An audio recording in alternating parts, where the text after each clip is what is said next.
کسی بھی سوسائٹی کا، چاہے وہ اللہ پہ ایمان رکھنے والوں کی سوسائٹی ہو یا اللہ کا انکار کرنے والوں کی سوسائٹی ہو، کسی بھی سوسائٹی کا جو بڑا آدمی ہوتا ہے اس کے اندر تین بڑی صفات ہوتی ہیں۔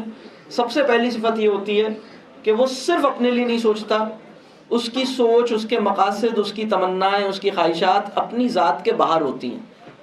یہ مسلم معاشرے میں بھی پیدا ہو سکتا ہے، نان مسلم معاشرے میں بھی پیدا ہو سکتا ہے۔ دیکھیں، بڑے کاز سے جڑنے کا جو بہت بڑا فائدہ ہوتا ہے وہ یہ ہوتا ہے کہ آپ کو چھوٹی موٹی پریشانیاں ستاتی نہیں ہیں، چھوٹے موٹے مسئلے تنگ نہیں کرتے۔ اگر آپ بڑے کاز سے جڑ جاتے ہیں تو اس کا پہلا فائدہ یہ ہے کہ آپ کو چھوٹی موٹی چیزیں پریشان نہیں کرتی، چھوٹی موٹی باتوں سے دل ٹوٹتا نہیں ہے، آپ مضبوط ہو جاتے ہیں۔ بڑے کاز سے جڑنے کا دوسرا بڑا فائدہ یہ ہے کہ آپ کی لرننگ اور آپ کی گروتھ بہت تیزی سے ہوتی ہے، بہت تیزی سے ہوتی ہے، اس کا کوئی شمار ہی نہیں ہے۔ اور تیسرا بڑا فائدہ بڑے کاز سے جڑنے کا یہ ہے کہ آپ کو سچی خوشی حاصل ہوتی ہے۔ تو میں یہ عرض کر رہا تھا کہ مسلم سوسائٹی ہو یا نان مسلم سوسائٹی ہو، ان دونوں سوسائٹیز میں جو بڑا آدمی ہوتا ہے وہ اس وجہ سے بڑا ہوتا ہے کیونکہ اس کا کاز بڑا ہے۔ اس کا جو کاز ہے وہ صرف اپنی ذات تک نہیں ہے۔ بہت سے لوگوں کے زبان سے یہ جملہ سنتے ہیں، ہم انہی کے لیے تو کماتے ہیں، اپنے بچوں کے لیے کہتے ہیں ہم انہی کے لیے تو کماتے ہیں۔ یہ بڑی نادانی کی بات ہے۔ یعنی آپ جو کچھ کماتے ہیں سب کچھ انہی کے لیے کماتے ہیں، سب کچھ اپنے ہی اوپر، اپنی ذات، اپنی فیملی پہ ہی لگا لیتے ہیں، تو یہ بڑی کمزور سطح ہے انسان کی جینے کی۔ بڑی سطح یہ ہے کہ ہمارے مال کا بڑا حصہ انفاق کی نظر ہو، یعنی کسی خیر کے کام میں لگے، اور ہماری کمائی کا مختصر حصہ اپنی ضروریات کی نظر ہو۔ صرف اپنی خاطر نہیں کماؤں گا، صرف اپنے لیے نہیں سوچوں گا، تو یہ ہے کاز، یہ ہے بڑا مقصد۔ تو زندگی کی معنویت اس سے مشروط ہے۔ اور میں یہ بات کر رہا تھا کہ مسلم سوسائٹی یا نان مسلم سوسائٹی، اس میں جو بڑا آدمی ہوتا ہے اس میں تین باتیں کامن ہوتی ہیں۔ پہلی بات یہ کہ اس کا مقصد یا اس کا کاز بڑا ہے۔ دوسری بات یہ ہے کہ ٹالرنس فار پین اس کا بہت ایکسیپشنل ہے۔ عام آدمی درد شروع ہونے سے بھی پہلے پیناڈول کھا لیتا ہے یا فوراً ہی کھا لیتا ہے۔ یہ جو ٹالرنس فار پین ہے نا، یہ بڑی کمال کی چیز ہے۔ پین بری چیز نہیں ہوتی، پین ہماری باڈی کا الارمنگ سسٹم ہے، سیکیورٹی الارم ہے۔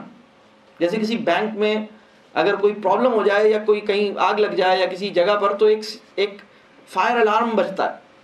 بالکل اسی طرح ہماری باڈی میں جو پین ہوتا ہے یہ ہمیں خطرے، ہمیں بتاتا ہے some thing is going wrong. تو اسباب پین جانے بغیر پین کلر کھانے کی جو عادت ہے، یہ ماڈرن سوسائٹی کا پرابلم ہے۔ آپ آج سے 50 سال پہلے اس کا تصور نہیں کر سکتے تھے کہ کوئی انسان درد کی گولی اسباب درد کا تعین کیے بغیر کھائے گا۔ یہ پچھلے 50 سال میں پیدا ہوا ہے معاشرے کے اندر مسئلہ کہ اسباب درد کا تعین کیے بغیر آپ گولی درد کی کھا لیتے ہیں اور درد کو دبا لیتے ہیں۔ یہ بات سمجھ آ رہی ہے؟ ہر دفعہ جب درد پیدا ہوتا ہے تو آپ کو اپنے وجود پہ غور کرنے کا ایک امکان فراہم کرتا ہے۔ جب آپ کے سر میں درد ہوتا ہے تو یہ ایک بہت گولڈن اپرچونٹی ہے کہ آپ یہ غور کریں کہ واٹ از گوئنگ رانگ، میرے سر میں درد کیوں ہوا، میں نے کیا آج نہیں کیا یا کیا آج کیا یا کیا غلط ہوا، کہاں میں نے کس چیز میں بے اعتدالی ہوئی ہے، اور پھر آپ اس کو ٹھیک کرتے ہیں۔ تو ہم اپنے اوپر غور کرنا، اپنی ذات کو ٹھیک رکھنا، اپنے اوپر نگاہ رکھنا، یہ بہت اہم کام ہے۔ جب آپ اپنے آپ کو ٹھیک کرنے کے پروسیس میں جائیں گے، یہ تزکیہ ہے۔ تو دوسری بات جو میں نے عرض کی، پہلی بات ہمارے معاشرے میں اور نان مسلم معاشرے میں جو بڑا آدمی ہوگا وہ مقصد میں بڑا ہوگا، اپنی ذات سے باہر بڑا مقصد بنائے گا۔ دوسری بات ٹالرنس فار پین اس کا ہوگا۔ تیسری بات ٹالرنس فار ہنگر اس کے اندر ہوگا، بھوک برداشت کر سکے گا۔ بھوک برداشت کرنے کا مطلب یہ ہے کہ وہ اپنی جبلی ضرورتوں کو ہولڈ کر سکے گا، وہ اپنی بھوک کو ٹالریٹ۔ ابھی اس وقت سچویشن کیا ہے، آپ بہت سے لوگوں کو دیکھتے ہوں گے، وہ کہتے ہیں، مطلب آپ، مجھے پشاور کا تو اتنا اندازہ نہیں، لیکن میں دوسرے شہروں میں جب رمضان میں کبھی جاتا ہوں یا اپنے خود کراچی کے حالات دیکھتا ہوں، تو افطار سے تھوڑی دیر پہلے انسانوں کی عجیب حالت ہوتی ہے۔ یعنی وہ جب سڑکوں پہ ہوتے ہیں تو کوئی کسی سے اگر ہو جائے ٹکراؤ تو وہ کہتے ہیں مجھ سے بات نہیں کرو، میں روزے سے ہوں۔ کچھ اس طرح کی کیفیت ہوتی ہے. یعنی اس وقت میں چونکہ حالت بھوک میں ہوں تو لہٰذا میں نہ زبان پہ قابو رکھ سکتا ہوں نہ اپنے دل پہ قابو رکھ سکتا ہوں. اس وقت میرا غصہ، میرا جلال، اس سے کوئی نہیں بچ سکتا کیونکہ میں بھوک میں ہوں.